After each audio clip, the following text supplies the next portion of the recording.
Hello, hello, good evening. It's Monica from Life is Art, and it's Wednesday. Let's create. We are going to be creating a twist and turn card today, and I'm just trying to get my video working on the side here. And oh, there we go. Looks like we're in the screen, and we're going to do a quick one of these to see if we can get it to focus. And see if that helps. I gotta catch up my screen. Let's try that one more time. One more time. Hands to the camera. Hands down to the ground. Everybody have a stretch. That's what we need right now. Everybody have a stretch. And we'll see if we can get that to focus a little better. You might notice as I'm doing that, I got a little scratch on me. I got that grocery shopping. I tell you, that grocery shopping is a dangerous business. If you're joining me live, just say hello or howdy so I know you're here. And if you're watching later on replay, you can say replay. I'm just going to move my laptop up there out of the way. And one more look at the video to make sure. Yep, okay. I just want to make sure that I can see which part of the Versamat is in the camera, and it looks like we got it all in. So we're going to be making a twist and turn card. Now this, although I'm calling it a card, it's also something that we can use for adding onto a scrapbook page, or we can use it to add into a mini album. It's kind of a nice interactive thing. And so while it can be used as a fun card, it can also be used in a bunch of different ways, which is nice. Like once you learn a fold for something, then it's nice to be able to use it in different ways. At least that's my opinion. So we're going to start with our base. I'm just starting out with plain white cardstock. It's sometimes the easiest cardstock to use when you're wanting to do a lot of folding. At least when you're practicing. For one thing, it's a little bit less expensive than the colored cardstocks. So that's something to keep in mind. So this piece has been cut to 8 inches by 8 inches. And we're going to have to do some scoring on here.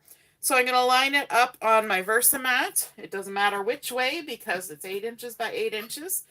And we're going to do our 2, 4, 6 inch scoring on here. So we're going to line up at 2 inches. And score across. You can, of course, use a scoreboard. 4 inches. And score across.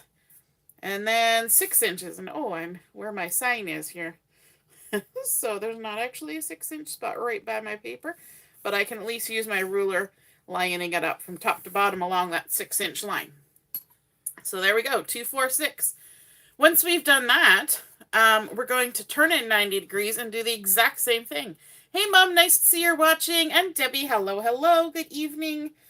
And so we're going to turn it, again, 90 degrees, line it up, and we're going to do the exact same scoring. We're going to score at 2, 4, and 6. This is simple. We can do it. I was even tempted to do this as a craft along. So, because I thought this is really not that hard. It's kind of fun, but I was busy today.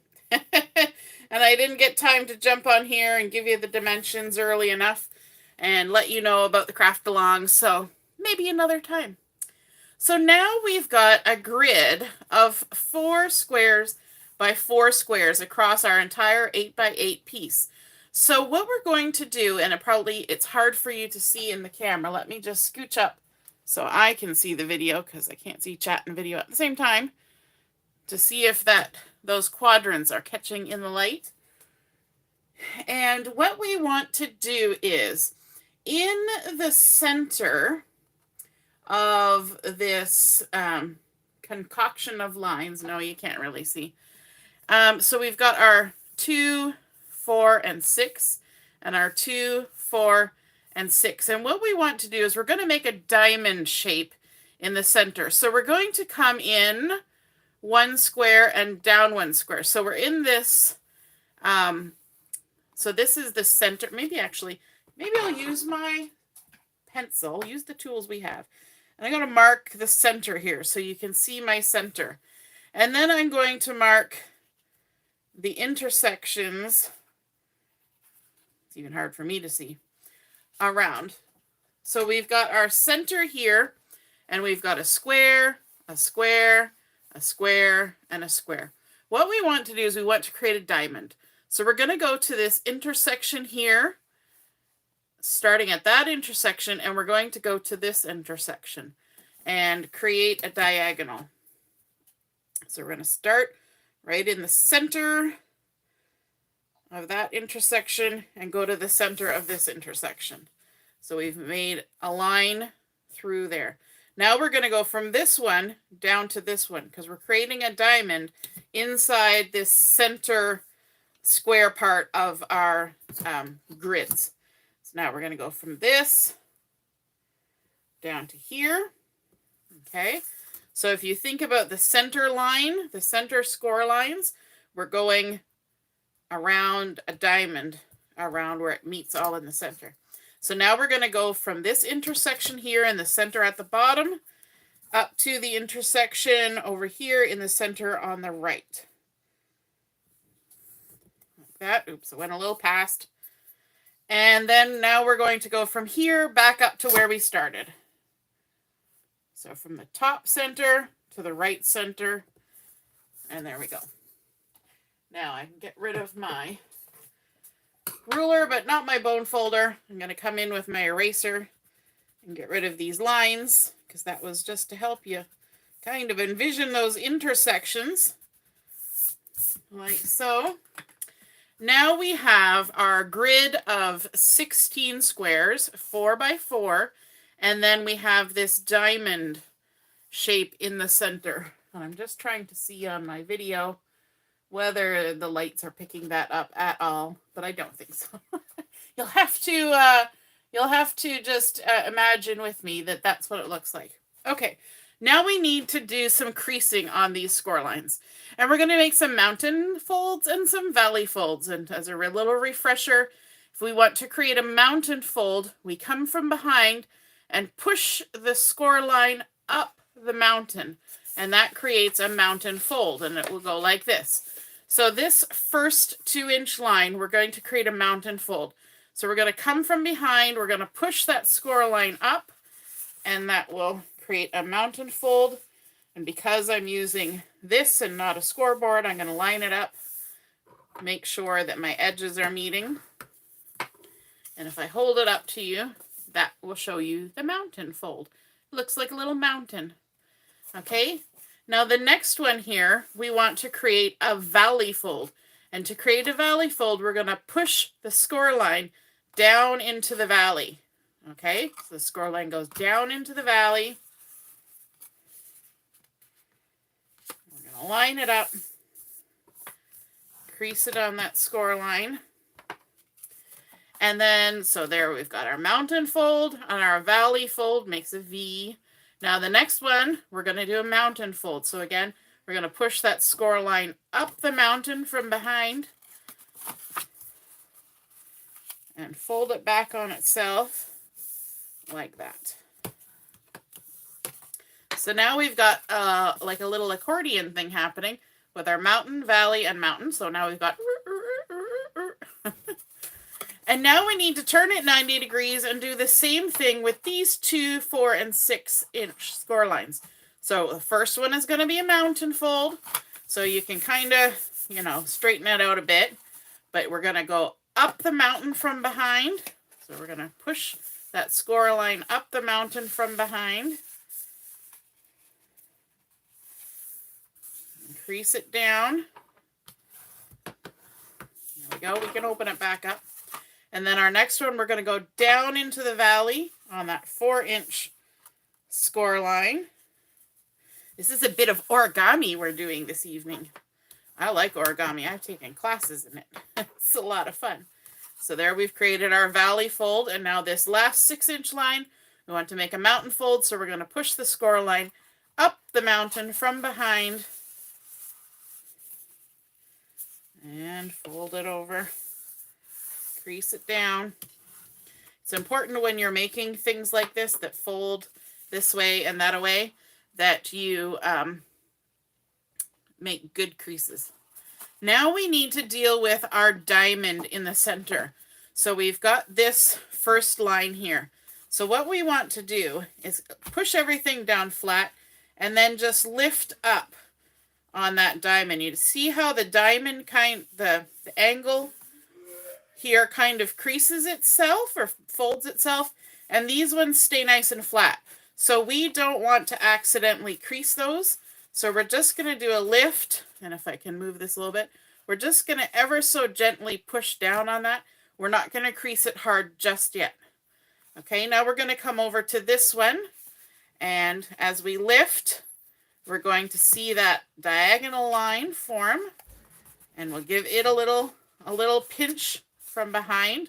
We want to be careful that we don't make any weird diagonal creases on those parts that don't have diagonal score lines. Then we're going to come to the next one. We're going to push up, and you can see that score line kind of popping up. The great thing about paper is that paper has a memory, and so we're going to come to the last. It helps if you push down on the flat part that creates the inside of the diamond and lift up on this one, and it will just naturally do that. Give it a little love. Now, this is the part of the origami that everybody gets to and then goes, what did you just do? Because we've got all of our score lines. We've done our mountains and valleys, and you can see how they kind of pop one inside the other. You can kind of pop it this way and that way.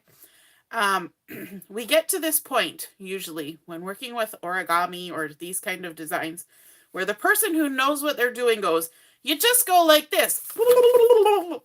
And then it magically becomes what it's supposed to be. And everybody who doesn't know what's happening goes, what? How did that happen? So what I'm going to do is I'm going to hold my hand in the center that's a diamond. And I'm going to lift up this part right here. And as I lift up this part, you will see, if I'm pushing right on this corner, this intersection right here, you will see that this part, I can kind of put my hand on and pinch from two directions here and kind of push it so that this point of intersection at this first square comes towards this center of the diamond. See how it kind of does that? So if you grip right here on this intersection or right up to that point and give it a push and kind of push this intersection towards the center, and then this is where it gets tricky because you need to be an octopus. You're going to do the same thing with this next one. So you're going to lift up on that angle, and you're going to grip right about here where this intersection is. It's the same intersection that we're gripping over here. And we're going to push this diamond towards the center at the same time. Let me see if I've got it going the right way. This is where the person in charge goes, what am I doing? 1 second. Well, now, that worked well. Let me see. I'm working with my example here. Yes, I'm doing it right. So we're pushing this one up, and this one's got to go too. But I'm just, because one of them has had more work done to it. Let me just take another look to see where I'm going wrong. I've got my example here. 1 second. 1 second. Refresh my mind. I was driving around like a crazy person today, and I've forgotten what I was doing. I gotta get it to collapse down so I can see. Okay.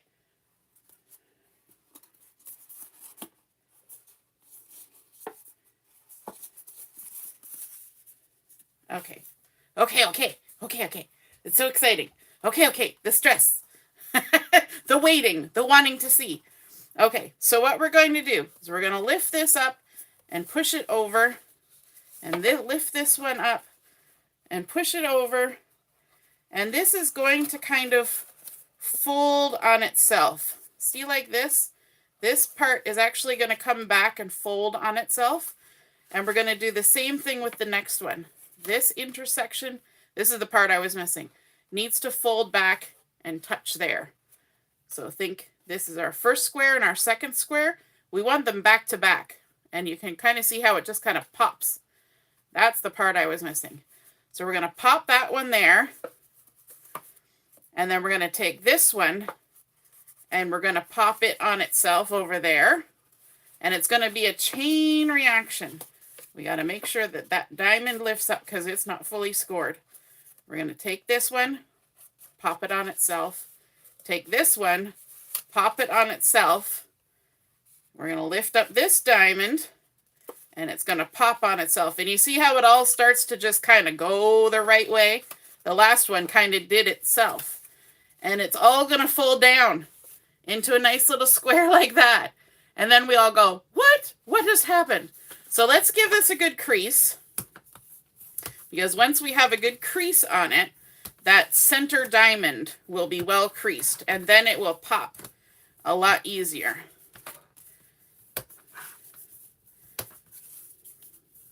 That was the part I was missing, was the folding back on itself. I was trying to remember. Okay, and then it opens back up.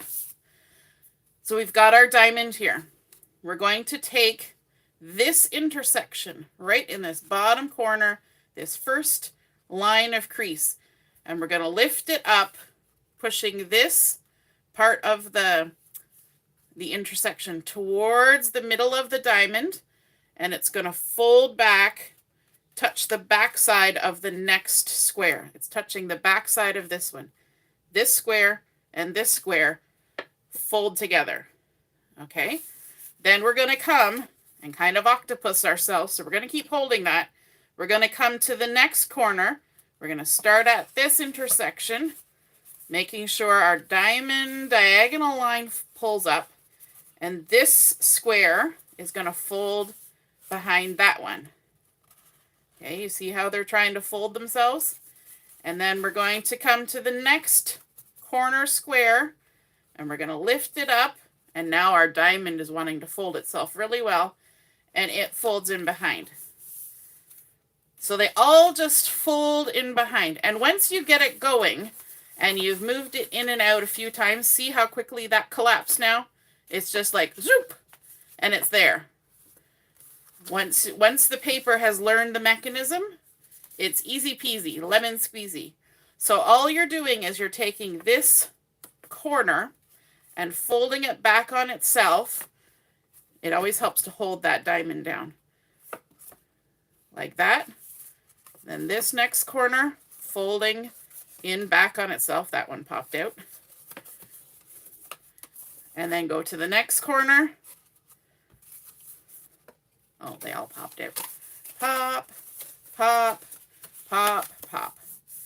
I love how paper has a memory. This is so exciting. I just keep playing with it. Oh, hey, Heather. You were busy watching another channel, then saw I was live. So you got to miss all the weird, I don't know what I'm doing moment. But you can see, because when you give this to somebody as a card, you don't want them to open it one time and then not be able to figure out how to collapse it down again. But because the paper has such good memory, it gets to the point where it's just, you just squeeze and then it just does its thing, sort of. Okay, so now we're going to start with some decorating. Now we get to the good part. Going to give it another extra crease just to make sure we've got that paper memory going well. And we're going to pop it open. Whoop. Alrighty.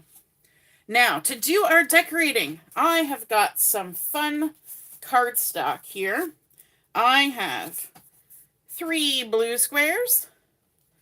I have 3 red squares, candy apple, bluebird.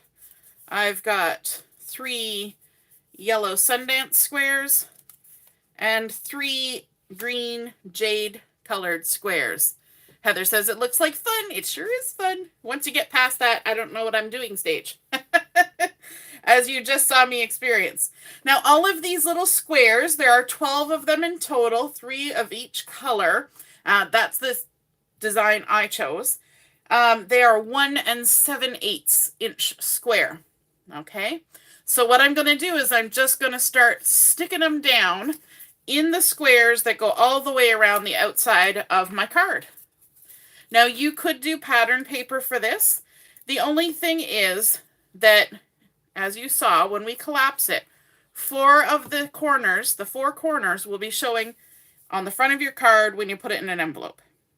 And so if you did pattern papers that didn't have an all-around pattern, one that could go any direction, it'll look weird because some of them will be upside down, some of them will be wonky, you know.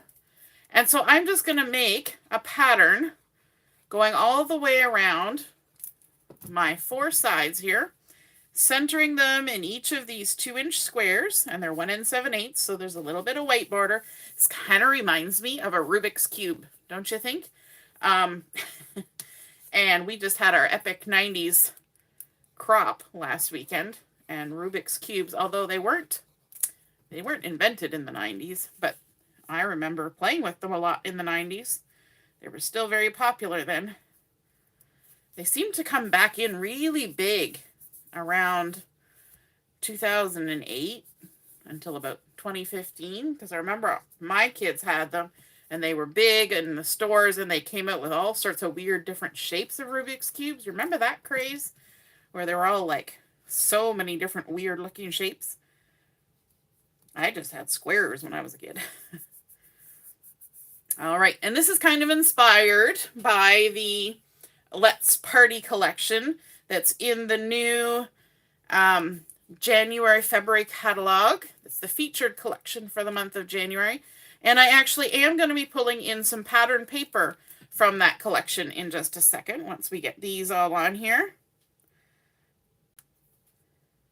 So you can see how this could be really useful in a fun, on a fun layout in an album, because you could stick the diamond to your base page, and then this part could all just pop out. Wouldn't that be super fun? Wouldn't that be really cute if you were doing a game inspired layout and then you had it pop out and it look kind of like the game board? That would be fun, because you could make it kind of like Monopoly or Snakes and Ladders. Any of those fun games usually have squares and different things. You could also put little photos on all these, little 1 7/8 inch photos. That would be super cute, a little pop-out gallery.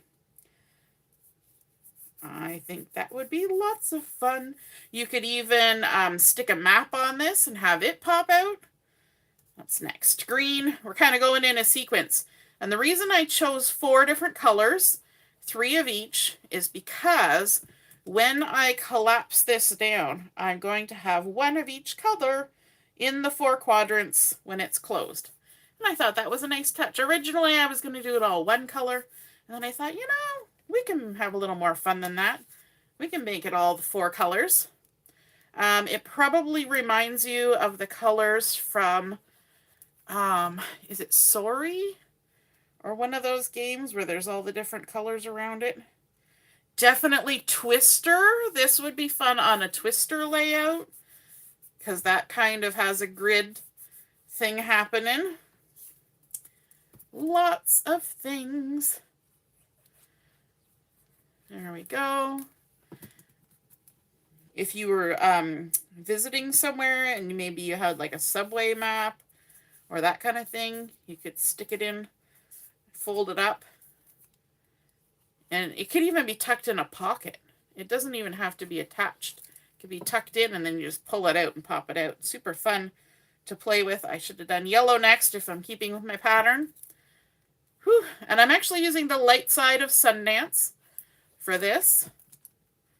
I kind of like that nice light color with all the other bold colors. The light side. But I think I'm using the dark side of the Bluebird, Candy Apple, and Jade. This new Jade is a nice green color for sure. I like how they pop on the white, don't you? Heather says all the things. Yes, you can use it for so many things. Exactly. All right, now I said we were going to use some pattern paper. I won't close that up because we're going to use it again in a minute. So I've got 2 more pieces that have been cut to 1 7/8. Yes, 1 7/8. And these are a fun pattern. Backside is confetti sprinkles. And this side is the beautiful little squares, which really ties in with our fun square pattern that we're making. But these are the pieces that have to go in the triangle part here. So we need to make them in a triangle. And all you do is you take your 1 3/4 inch square, which actually ended up, it's not 1 3/4, 1 7/8, which was very, very close to the border around 6 of the squares. So I might have fudged the measurement just a little bit so I could get an even amount of squares. I don't know if anybody else is like me in that regard, but I thought that was important while I was doing that.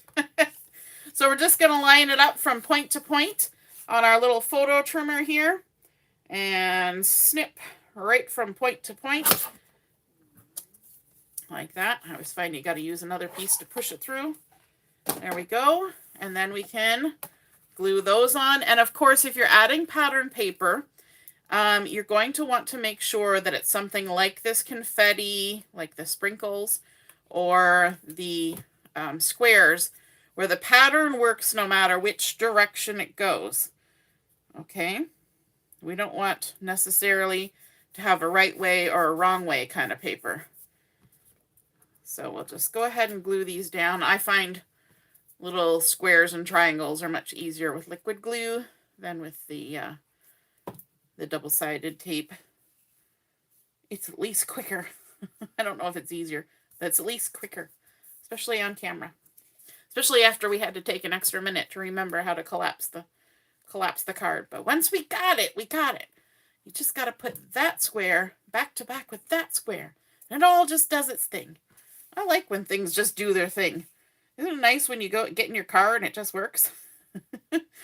When you turn on your blender and it just works?